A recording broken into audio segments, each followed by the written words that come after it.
हिजो आज राम्रा राम्रा न्युजहरू पनि आउन थालेका छन्। अच्छा, तपाईँ जस्तो पत्रकार ठीक है, ले निर्माण गरेको चेतनामा समझ गया। म जस्तो मान्छेले गाली खाने नै हो।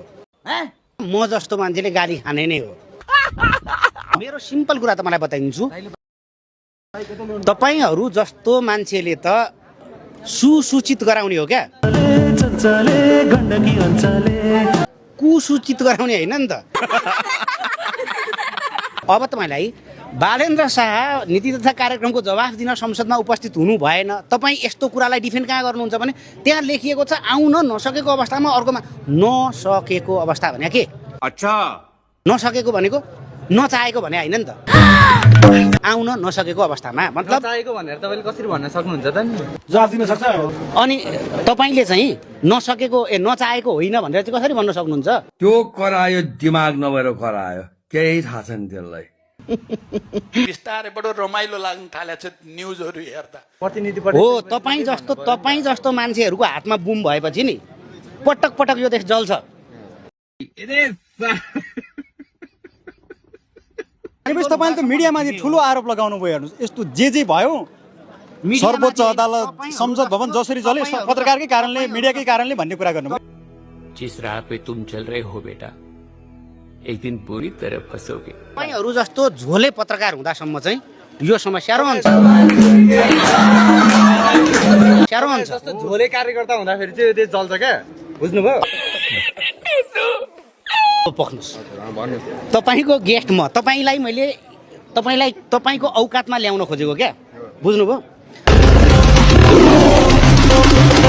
तपाईँको गेस्ट म होइन, पाहुनालाई सम्मान गर्नुपर्छ होइन। तपाईँहरू त जठाभावी सोद्धाखेरि अरू मान्छेले त कुल भएर जवाफ दिनुपर्ने। तपाईँलाई एउटा क्रसको क्वेसन सोद्धाखेरि तपाईँ यतिको टेम्परमा आउनुहुन्छ भने तपाईँको पत्रकार बन्ने हैसियत अझै पनि बनेको छैन। मिलेन लेभल तेरो बाउ बोला, तेरो क्यू तेरो गाउँ बोला। तपाईले भन्ने हैन त्यो। यतिको त दाइले भन्छ क्या। म यही क्याम्पसमा पत्रकारिता पढेको मान्छे यही क्याम्पसमा होइन, यही क्याम्पसमा म पत्रकारिता पढेको मान्छे हो। पत्रकारिताको इथिक्सहरूमा केही चिजहरूमा सबै मान्छे बस्नुपर्छ, तपाईँहरू पनि बस्नुपर्छ। तपाईँलाई लास्ट एउटा चिज बताइदिन्छु तपाईँसँग। तपाईँले टाइटलको लागि प्रश्न सोध्नुभयो सुरुदेखि नै। तपाईँले के गर्न खोज्नु भएको भन्ने म बुझ्दिनँ। खुद देखो, ये देखो,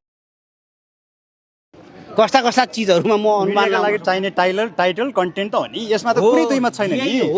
है मुझसे कोई स्मार्ट, बताओ। हो, यो चाहिँ मिडिया होइन, पत्रकारिता होइन, यो डलरकारिता हो। तपाईँ टाइटलको लागि र भ्युजको लागि पत्रकारिता गर्दै हुनुहुन्छ भने तपाईँ राजद्रोह गर्दै हुनुहुन्छ।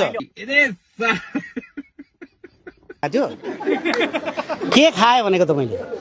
मैले के खाएँ आरोप लगाउँछन् भनेको होइन। तपाईँ भाइ, तपाईँलाई के खायो जस्तो लाग्छ? मैले खाएर बोले जस्तो लाग्छ? अवसर छ, हिम्मत छ। अवसर के अवसर चाहिँ के अवसर भने अवसर के लिएँ मैले? म कुन चाहिँ त्यागको साथमा, कुन बलिदानको साथमा काम गरेको थिएँ थाहा छ तपाईँलाई? तपाईँको पत्रकारिता, तपाईँ जतिको नीच मान्छेहरूले पत्रकारिता बलिदानी गर्नुभएको थियो, त्यति अवसर अझै पाउनु भएको छैन। अवसरको अपेक्षा छैन।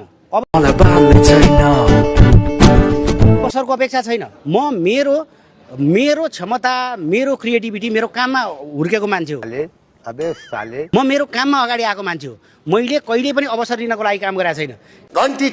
केपी ओली पिकमा भएको बेला मैले केपी ओलीको दाहिने हातमा बसेर फोटो खिचेर हालेको होइन। केपी ओलीको ग्राफ ओह्रालो लागेको बेलामा यो देश सङ्कटमा जाँदै गर्दाखेरि म त्यहाँ उभिदिएँ। अब तपाईँलाई म के भन्छु भने पत्रकारिता तपाईँले गर्ने हो भने र हामीले यो देशको भलो सोच्ने हो भने तपाईँलाई एक चिज म भन्छु। अच्छा, चिज के हो भने तपाईँको हातमा बुम छ, तपाईँको हातमा क्यामेरा छ, यो चाहिँ सल्काउनको लागि, जलाउनको लागि, कसैलाई बिगार्नको लागि उपयोग गर्नु हुँदैन। यो देश तपाईँको पनि हो, मेरो पनि हो, तपाईँको छोराछोरीको पनि हो, मेरो छोराछोरीको पनि हो। दिल वाले लोग हैं, फुल सॉलिड, प्यार, इज्जत सब रियल है उधर, और कोई फेक सीन नहीं। तपाईँ यो देश कहाँ लान खोज्दै हुनुहुन्छ? मान्छेको मनस्थिति कहाँ पुर्याउन खोज्दै हुनुहुन्छ? देखाउने खसी, खुवाउने फर्सी, त्यही पनि पर्सी भने जस्तो अहिले पनि त भइरहेको छ। म यो कुरा तपाईँको बिचमा राख्न चाहन्छु हामी काँध हाल्न तयार छौँ हामी यसको जिम्मा लिन तयार छौँ علاش تلوموني